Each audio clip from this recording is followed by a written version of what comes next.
again. A little while ago I made a video about constructing removable wagon loads for some old Hornby MSV wagons. I've put a link to that video above. The loads were very successful, so I thought I would make similar loads for some old PGA hoppers.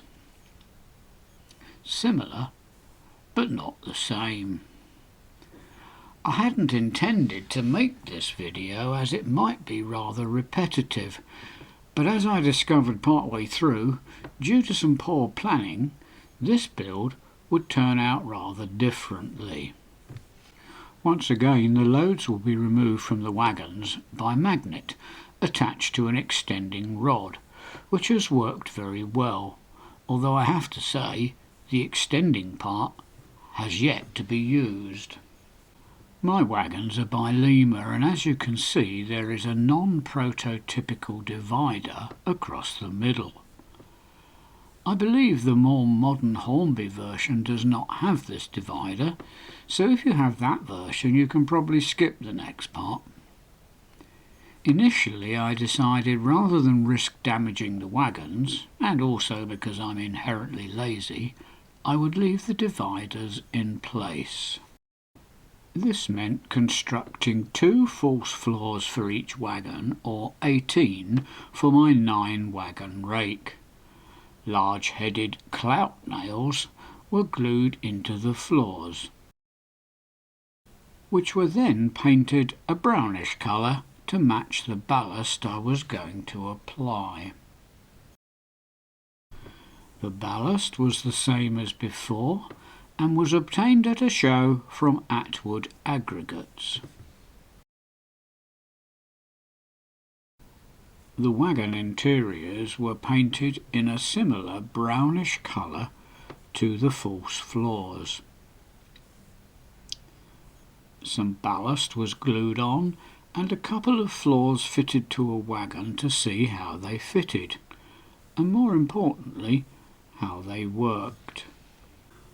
They fitted and worked well, but I decided, a little bit belatedly, that I did not like the loads with a split across the middle, so in a mad moment nibbled some of the dividers away. Reducing them to floor level was not an option lest I damage the bodies, so only the top 1/4 to 1/3 was removed. Rather than remake 9 more false floors, I resorted, as I so often do, to bodgeling. Each pair of floor halves were therefore simply glued together with a strengthening piece to form one larger floor.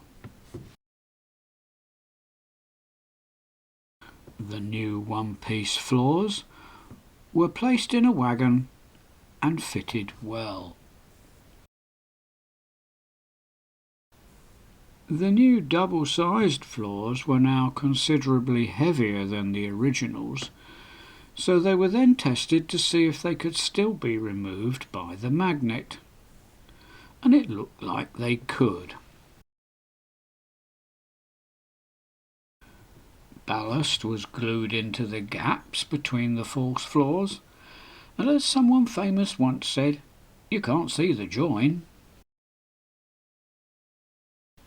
The interior sides were then vertically dry brushed with lighter and darker variations of the base colour to simulate the streaking that would have occurred during loading and unloading operations. The exteriors, especially round the chassis area, were gently airbrushed to try and simulate some of the dust that would have been attracted in everyday use. I have a tendency sometimes to overdo weathering, so this time I used a modicum of restraint. The trouble was, I didn't think I'd done enough this time, so I did some more. But the wagons, and in particular the ends, now look a little too rusty. Oops. However, being lazy, I left things as they were, and 3 wagons were duly loaded and admired before placing them on the layout.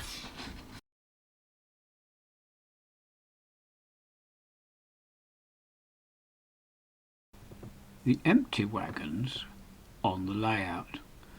They all carry the same numbers, but I can live with that.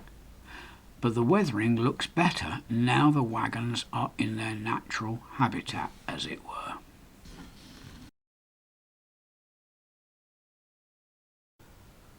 Finally, loads were added and a test carried out with a magnetic stick to see if they could be removed without pulling the wagons off the track. The magnetic stick worked and lifted the loads, but not as cleanly as I would have liked.